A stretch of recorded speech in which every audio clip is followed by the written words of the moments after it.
Okay, so just a forewarning. This video is not the video where I'm going to be filtering myself at all because that throws me off. So I apologize if I come across as cold or as unsensitive, because is what I really want to do is have some real talk about this issue with the whole Ravi Zacharias thing. The question is, where do we go from here? As a Christian community, as people now are lying and they're hurt and they're angry and they're some people's faith are just completely destroyed, because there was, on this last video that I did, there was some comments that were really good, and even something that I agreed with some atheists on.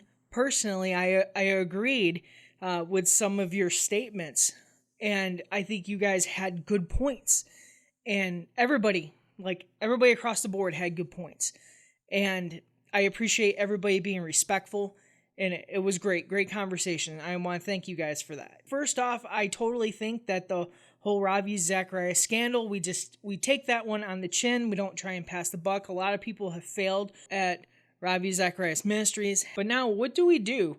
Because in the wake of all this madness going on, some people's lives have been ruined. There's victims.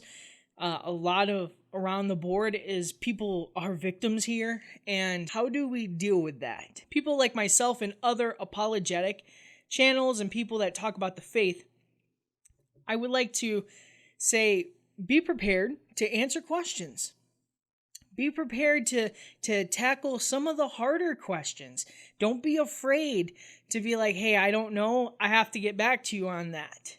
Because from what I understand in the community right now, there's a lot of people that are doubting their faith, and because of how could something like this that was so horrible happen by somebody they trusted.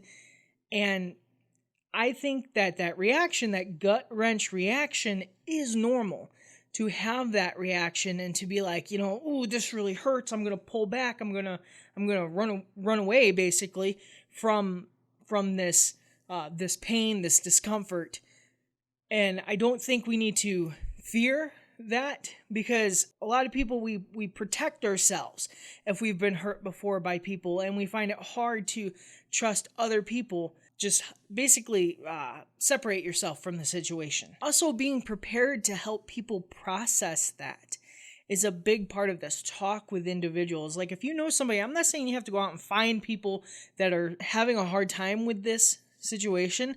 Is what I am saying, though, if somebody comes up to you and says, hey man, I'm really doubting my faith ever since the whole scandal and stuff like that, help them process it. Talk. Be that person to listen. Just say, well, why is it? Ask why. Ask how come. What makes you think that? Don't be afraid to ask the questions. And you don't even have to have a response. Most people right now, they just need somebody to listen and know that they're not alone.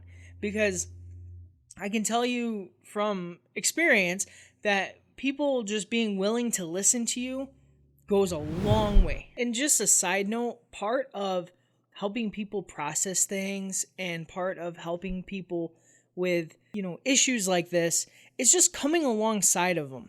That's the biggest part, is if we just come alongside people and be willing to do life with them and not be afraid to be that pillar that they need at that time.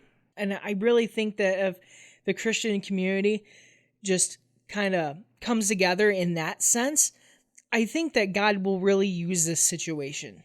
Another question that we need to answer is Ravi Zacharias' ministry, as a whole, what he did, is it now valid or invalid?